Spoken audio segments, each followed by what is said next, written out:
பண்றது ஆயில் தான் நம்ம பண்றது. நம்ம ஃபார்னிச்சர் போற அது போயிடுது. அடுத்து தங்கம் சொல்றாங்க, அடுத்துதான் அதிகமான செலவு ஆயில் இம்போர்ட் பண்ண. இதுக்காக நம்ம பணம் நிறைய செலவழிச்சுட்டு இருக்கோம். இதே மாதிரி சைனா என்ன செஞ்சாங்க, 10 வருஷம் முன்னாடியே நம்ம ஆயில் இம்போர்ட் பண்ண முடியாது, அதுக்கு ஒரே தீர்வு நீர்வழிச்சாலை அப்படின்னு முடிவு பண்ணி சென்ற 10 ஆண்டுகளில் மட்டும் 1,20,000 கிலோமீட்டர் வாட்டர் ஃபார்ம் பண்ணிருக்காங்க.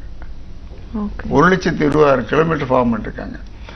அது ஒரு காரணம். வாட்டர்வேயா கொண்டு வாங்க, நதியை நினைக்கிறது வாட்டர்வேயா கொண்டு வந்தா ஆயில் கன்சம்ஷன் குறைஞ்சிடும்.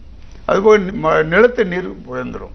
நாங்கள் என்ன எதிர்பார்க்கணும்னா, மதுரைலாம் ஃபார் எக்ஸாம்பிள் 50 அடியில் தண்ணி கிடைக்குன்னு எதிர்பார்க்குறோம். 1000 அடிக்கு போயிடுச்சு. 1000 அடியில் போய் தண்ணி எடுக்க மின்சாரம் கிடையாது இன்னைக்கு. இதுல 50 அடியில் வந்துச்சுன்னா மின்சார செலவு குறைஞ்சு போகும். அது மட்டும் இல்லை, இதுல ஏகமா மின்சாரம் கிடைக்குது. இப்போ சவுத்தில் மட்டும் எடுத்தீங்கன்னா, ஆந்திரா தமிழ்நாட்டில் இங்கே பம்பிங் கிடையாது. நதிநீர் இணைப்புல பம்பிங் இருக்கு. நான் சொன்ன மாதிரி 10,000 கோடி வருஷம் செலவழிக்கணும். இதுல பம்பிங்கே கிடையாது. இந்த ப்ரொபோசல் எங்கேயுமே இந்தியா மூலம் கொடுத்துருக்கோம், எங்கேயுமே பம்பிங் கிடையாது. அதுதான் பெரிய அட்வான்டேஜ்.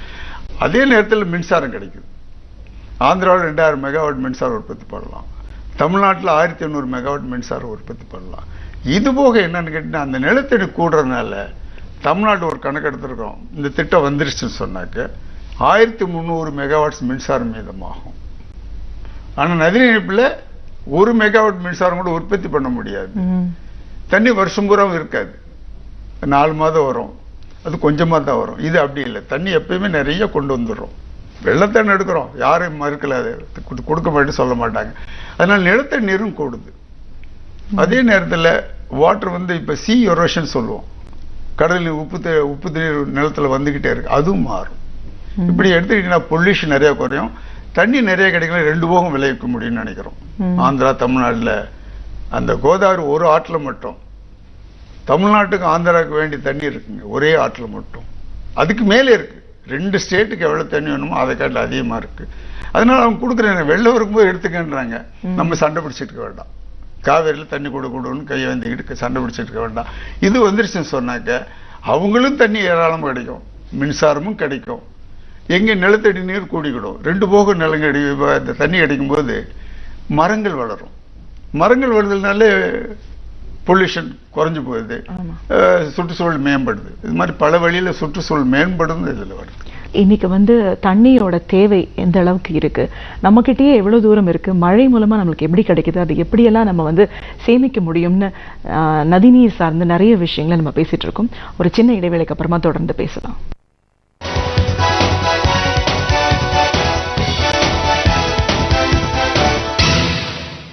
நேயர்களே, விடியலே வா நிகழ்ச்சியின் சிறப்பு விருந்தினர் பகுதியில் சமூக விஞ்ஞானி திரு ஏசி காமராஜ் அவர்கள்கிட்ட நதிநீர் இணைப்பு, நதிநீர் பிணைப்பு சார்ந்த நிறைய விஷயங்களை பேசிட்டு இருக்கோம். தொடர்ந்து பேசலாம். இந்த கிரிட்ன்னு சொல்றீங்க இல்லையா சார், இதோட செயல்பாடு எப்படி? அப்ப அதற்கான நிலம் நிறைய தேவைப்படும், அந்த மாதிரி இருக்கா, எப்படி சார்? ஆக்சுவலா இதுக்கு நிலம் குறைச்சலா வருதுங்க. நதிநீர் இணைப்பில் எடுத்துக்கிட்டீங்கன்னாக்கா ஒரு 100 ஏக்கர் விவசாயம் பண்ணணும்னு சொன்னா 6 ஏக்கர்ந்து 10 ஏக்கர் நிலம் ஆர்ஜிதம் பண்ணணும் திட்டத்துக்காக. அதாவது 6 to 10% கணக்கு எடுப்போம். அதே நேரத்தில் நீர்வழிச்சாலையில் 2% தான் வருது. நிலம் ஆர்ஜிதம் ரொம்ப குறைஞ்சு போகுது. காரணம் என்னன்னு கேட்டீங்கன்னா, இந்த நீர்வழிச்சாலையிலே தண்ணி தேக்கிவிட முடியும். அதுல அப்படி இல்லை, டேம் கட்டி டேம்ல தண்ணி தேக்க முடியும், கால்வாயில தண்ணி தேக்க முடியாது. ஏன்னா அப்படி தண்ணி ஓடிக்கிட்டே போறோம், தேக்க முடியாது. இதுல அப்படி இல்லை, இதுலயும் தேக்கிடுறோம். அதனால நில ஆர்ஜிதம் குறைச்சது. இன்னொரு முக்கியமானது என்னன்னு கேட்டீங்கன்னா, அதுக்கு அரசாங்கம் தான் பணம் போடணும். நதிநீர் இணைப்புக்கு அரசாங்கம் தான் பணம் போடணும். ஒரு சென்ட்ரல் மினிஸ்டரும் பார்த்து பேசிட்டு இருக்கும்போது, இன்றைக்கு 10,000 கோடி செலவாகும், எங்கெங்க பணம் இருக்கு, 10,000 கோடி எப்படிங்க முடியும் அப்படின்னு கேட்டாரு. அப்படின்னு சொன்னேன். அப்ப நான் சொன்னேன், அதுக்கு திட்டத்துக்கு பணம் செலவழிக்கணும், இதுக்கு 10,000 கோடி தான் வரும், இதுக்கும் நீர்வழிச்சாலைக்கும்.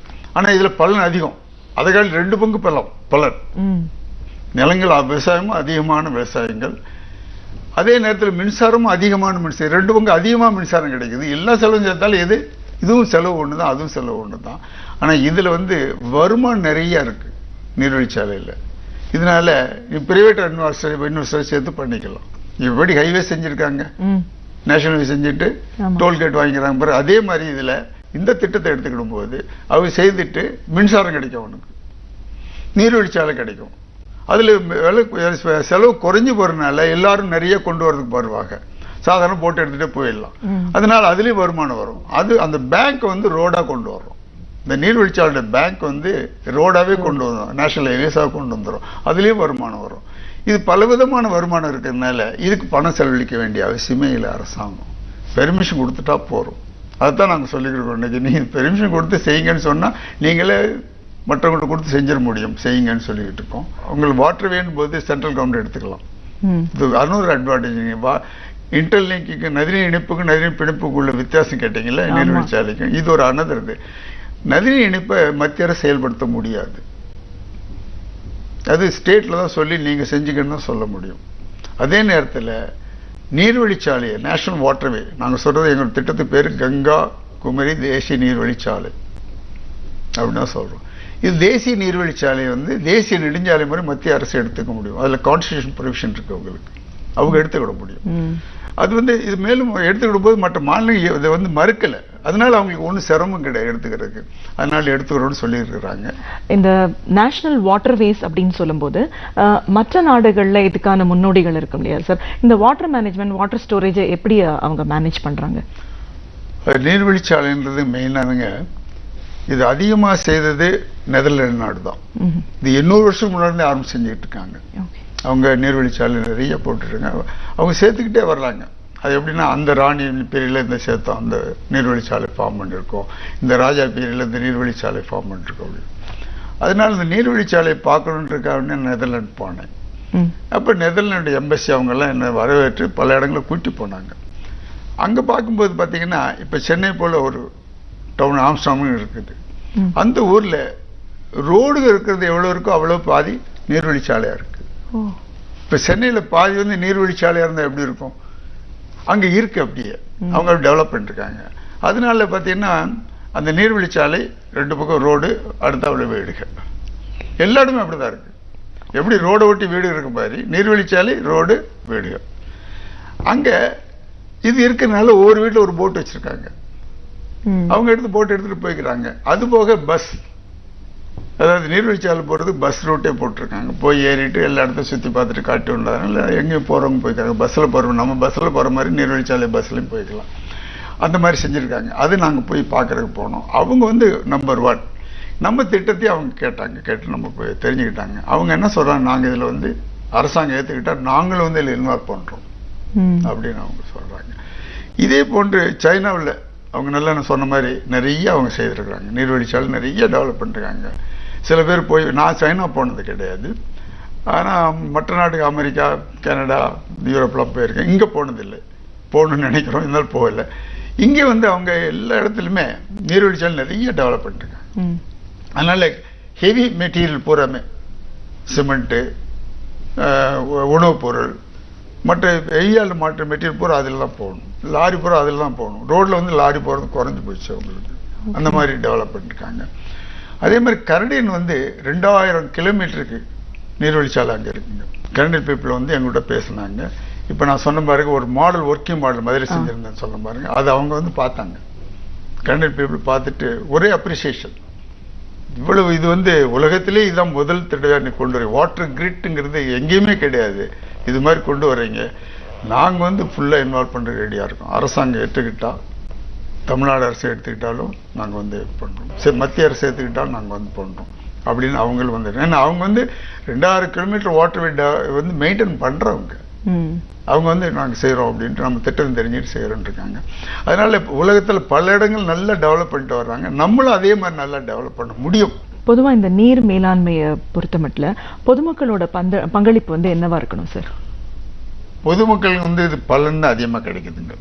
எப்படின்னா நீ சொன்ன மாதிரி குடிநீர் கிடைக்கும். இப்ப நீ குடிநீர் பிரச்சனை பெருசா இருக்கு, விவசாயத்துக்கு தண்ணீர் கிடைக்கும். அதுபோல் நீர்வழிச்சாலை கிடைக்கிறதுனால பொருள்களை குறைஞ்ச விலையில் கொண்டு போயிடலாம். பொதுவாக விலையும் குறையும், பலன் ஏறான மின்சாரம் கிடைக்குது. அது ஒரு முக்கியமானது. இவ்வளவு கிடைக்கிறதுனால பலன் கிடைக்குது. அதே நேரத்தில் அவங்களுடைய பங்களிப்புன்னு ஒன்று இருக்குது. ஏன்னா நிலம் கொடுக்கணும், அவங்கள்ட்ட தான் நிலம் இருக்குது. நிலம் எடுக்கும்போது அவங்க கொடுத்தாகணும். அப்ப சில பேர் என்ன சொல்றாங்க, நிலம் கொடுக்கறதுக்கு பிரச்சனை வருது இல்ல, என்ன பண்ண போறீங்கன்னு கேட்கறாங்க. அதுக்கு நாங்கள் என்ன சொல்கிறோம்னா, நிலத்துக்கு மார்க்கெட் ரேட் கொடுப்போம். அதுவும் மேற்கொண்டு கொடுக்கலாம். மேற்கொண்டு கொடுத்து விவசாயிகளுக்கு அவங்க மேற்கொண்டு ஏன் கொடுக்குறோம்னு சொன்னால், விவசாயிகள் அந்த விட்டுட்டு வெளியேறி அவங்க பாதிப்பு ஏற்படக்கூடாது, அவங்களுக்கு அதிக பலன் கிடைக்கணும் ஒன்று. அதுபோக அவங்கள்ட்ட என்ன சொல்லணும்னா, அவங்க நிலத்தை கொடுக்கும்போது தண்ணீர் கிடைக்கும், பக்கத்தில் இடத்துக்கு தண்ணீர் கிடைக்கும். நிலத்தை நீங்கள் 1 ஏக்கர் கொடுத்தா உங்கள் மீது உள்ள இடத்துக்கு தண்ணீர் கிடைக்கும், விலை கொடுங்கன்னு கேட்குறோம். இல்லை அப்பயும் கொடுக்க முடியாதுன்னு சொன்னால் 1 ஏக்கருக்கு 1 ஏக்கர் நிலத்தை வாங்கியே கொடுத்துறோம் உங்களுக்கு. இந்த 1 ஏக்கருக்கு பதிலாக அந்த நிலம் இதில் தண்ணி இருக்கோ இல்லையா தெரியாது, வருமோ வராது, அங்கே தண்ணி வரக்கூடிய நிலமா உங்களுக்கு வாங்கியே கொடுத்துறோம். எல்லாம் வேலை ஒன்று தானே, வாங்கி கொடுத்துறோம்னு சொன்னால் அவங்க நிலம் கொடுக்கும் போதோ, நிலத்துக்கு தண்ணீர் வரும்போது, இப்போ ஹைவேஸ் கொடுத்தா அவங்களுக்கு பெரிய பலன் கிடையாது, விலை கூடும், அது ஒன்று தான் கிடைக்கும் அவங்களுக்கு. இதில் அப்படி இல்லை, தண்ணீரும் கிடைக்கும், விலையும் கூடும். அதனால அவங்க பங்களிப்பு ஒருவேளை சந்தோஷமா செய்யணும்னு நாங்கள் எதிர்பார்க்குறோம், செய்வாங்கன்னு நினைக்கிறோம். அப்படி செய்யும்போது கட்டாயம் அல்லது ஒரு நேஷனல் ஸ்பிரிட்டோட, தேசப்பற்றோட இது வேணும் அப்படின்னு நினைச்சிட்டு எல்லாருக்கும் பலன் கொடுக்கணும். நம்ம 1 ஏக்கர் கொடுக்கணும், மற்றவங்களுக்கு பலன் கிடைக்கணும், அப்படியும் கொடுக்கலாம். ஏன்னா ஃப்ரீயா கொடுக்க வேண்டாம், பணமும் கொடுக்கப்படும். அதுதான் அவங்களுடைய பங்களிப்பு. நிலம் கொடுத்து உதேசம், மற்றபடி எல்லா பலனும் அவங்களுக்கு தான். சார், இன்னைக்கு பொதுவா சார் வாட்டரை சேவ் பண்றது ரொம்ப அவசியமா இருக்கு. நீங்க சொன்னீங்க மழை சரியா இருக்குன்றீங்க, இருந்தாலும் தண்ணி பற்றாக்குறைன்னு நம்ம இப்ப பேசும்போது வாட்டர் சேவிங்னு சொல்றாங்க இல்லையா சார், ஒரு பொதுமக்களோட பங்களிப்பு சேவ் பண்றதுல என்னவா இருக்கணும் சார்? நிறைய செய்யலாங்க அவங்க. என்னன்னா அங்கேயும் சொன்ன மழை தண்ணி வரும்போது தண்ணி போயிடுது. இவங்க அது ரெயின் வாட்டர் ஹார்வெஸ்டிங்னு அரசாங்கத்தில் சொல்லிருக்காங்க, வீடு வீடுக்கு பண்ணிட்டு இருக்காங்க. அந்த ரெயின் வாட்டர் ஹார்வெஸ்டிங் பண்ணினாலே அந்த தண்ணி நிலத்துக்குள்ள போயிடுது. அப்போ நீங்கள் தெரியும், பம்ப் பண்ணும்போது தண்ணி எடுக்கும்போது கிடைக்குது. இப்போ ஆக்சுவலாக என்னுடைய வீட்டில் எடுத்துக்கிட்டீங்கன்னாக்கா, இந்த ரெயின் வாட்டர் ஹார்வெஸ்டிங் பண்ணணும்னு அரசாங்கம் உத்தரவு போடுறதுக்கு முன்னாடியே நான் செய்து வச்சிருந்தேன். பல பேர் பார்த்தாங்க, எப்படி நீங்கள் செஞ்சு வச்சிருக்கீங்கன்னு சொல்லிட்டு. ஏன்னா இது தேவைன்னு தோணுச்சு. அதனால் பொதுமக்கள் இதை செய்யலாம் வீட்டில் சரியான முறையில். சில பேர் ஏதோ அரசாங்கம் ஆர்டர் போட்டிருக்காங்க அதுக்காக செய்யணும்னு செய்கிறாங்க, அப்படி செய்யாமல் உண்மையிலேயே அது தண்ணீர் தேக்குது. ரெயின் வாட்டர் ஹார்வெஸ்டிங், மழைநீர் சேகரிப்புன்னு சொல்கிறோம்ல, அதை நல்லா செய்யலாம் ஒன்று. அதுபோக இண்டஸ்ட்ரீஸில் என்ன பண்ண ரீசைக்கிள் பண்ணலாம். இப்போ நெதர்லாண்டில் எடுத்துக்கிட்டாக்கா அவங்க ரீசைக்கிள் நிறைய பண்ணுறாங்க, ரீசைக்கிள் பண்ணி யூஸ் பண்ணுறாங்க, ரீயூஸ் பண்ணுறது. இண்டஸ்ட்ரி நல்லா பண்ணலாம், அது அவங்களுடைய கான்ட்ரிபியூஷன். தண்ணியை நிறைய அவங்க இண்டஸ்ட்ரி நிறைய உபயோகிக்கிறாங்க. இப்போ அது ரீசைக்கிள் பண்ணுறது அவங்களுக்கு கஷ்டம் கிடையாது. ரீசைக்கிள் பண்ணாலும் அவங்க நல்லா அது தண்ணி உபயோகத்தை குறைச்சிக்கிற முடியும் பல வழியில். அதனால அந்த மக்கள் கான்ட்ரிபியூஷன் தண்ணீரை சேமிக்கிறதுக்கு பல வழியில் அவங்க நல்ல உதவியாக இருக்கலாங்க, செய்ய முடியும். அது ஒரு பெரிய பிரச்சனைக்கு ஒரு தீர்வாகவும் அமையும். மத்திய அரசின் நதிநீர் இணைப்பு நிபுணர் குழுவோட உறுப்பினரா இன்னைக்கு தண்ணியோட தேவை என்ன, ஒவ்வொரு நாட்டிலையும் அதுக்கான பற்றாக்குறை என்ன இருக்கு, அதை எப்படி சமாளிக்கலாம், அதற்கான வழிமுறைகள் என்னன்னு நிறைய விஷயங்களை எங்க நேர்களோட நீங்க பகிர்ந்துட்டதுக்கு ரொம்ப நன்றி சார். சந்தோஷம்.